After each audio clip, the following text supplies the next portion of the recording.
Who are you and what's your sport? My name's Robert Heffernan and I'm a 20 and 50 kilometre race walker. How often do you train? 12 to 14 times a week. If you were an animal, what would you be? A horse. I did every sport when I was younger. I played football, I ran, and I did everything. And one night we were in the school and they ran off a load of competitions, and I was thinking I was the best footballer anyway and the best runner, so walking was just another competition for me, and that's the way I got into it, and it went from there. The 20k it's 12.5 miles. It's very, very fast. My national record for 20k is 79 minutes and 22 seconds, which is roughly 6 minutes and 20 per mile. The 50k is the longest event in the Olympics. It's 6 miles longer than a marathon, and it's a fairly gruesome event. And the two main rules with my event are the contact rule, whereas you have to have visually need to be in contact with the ground, and your leg has to be straight when you land, so not running. Most recently I finished 4th in the Olympics in London over 50k, and I finished 9th in the 20k, so they've been my most recent successes. But I've been 4th twice in the European Championships in Barcelona. I finished 6th in the World Championships in Japan. I finished 8th in the Olympics in Beijing, and you know I've had a lot of other top 8s and top 10s in major championships. I've just been missing out on the medal every time. My biggest disappointment was I missed 3 years. I had a bad year 2003.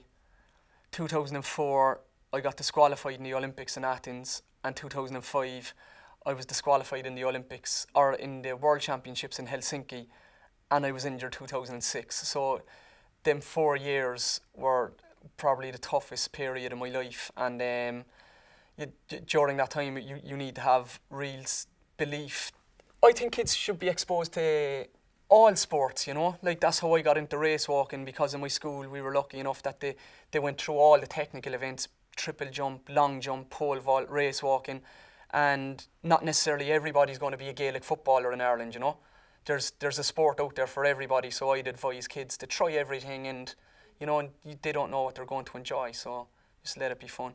With kids in general and diet, it's like an athlete. Like when we train, we're breaking our body down and then it's growing. And kids are growing naturally, so if you're not going to put the good things into your body to help you grow and develop, you'll get sick or you'll get injured, and it's the exact same, because there's so much energy used by children when they're growing all the way up to 18 that you have to eat healthy, you know, or else you'll end up getting colds, or you'll end up getting sick, and then you won't be able to do sport, or you won't be able to concentrate in school. So for me, that's the main reason why I have to eat healthy, is because I can recover and that my body can get the benefit of training. You know, even though the odd bar of chocolate or cake is good, but I wouldn't substitute it for good food. But I still enjoy treats.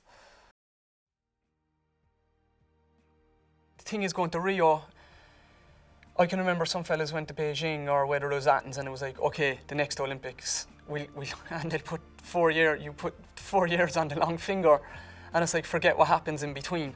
Obviously, Rio's in the back of my mind, but I have Russia now in 9 weeks. Next year is Zurich, and then there's another big championships on in China, where they've arguably the best setup in the world now for race walking, because there's so much money invested in it. So all these little goals keep you motivated, and if you're still able to compete on the world stage, then you go, okay, I'm going to give Rio, I'm going to give it a good lash. Otherwise, you know, you don't want to go over there for the holiday. Like, you know, you have to finish in 4th in the Olympics, so I have to go into 4 Olympics, so there's no point in going to another Olympics unless you're going to be able to compete at the same level, if not higher, you know. Last book you read? Roy Keane's autobiography.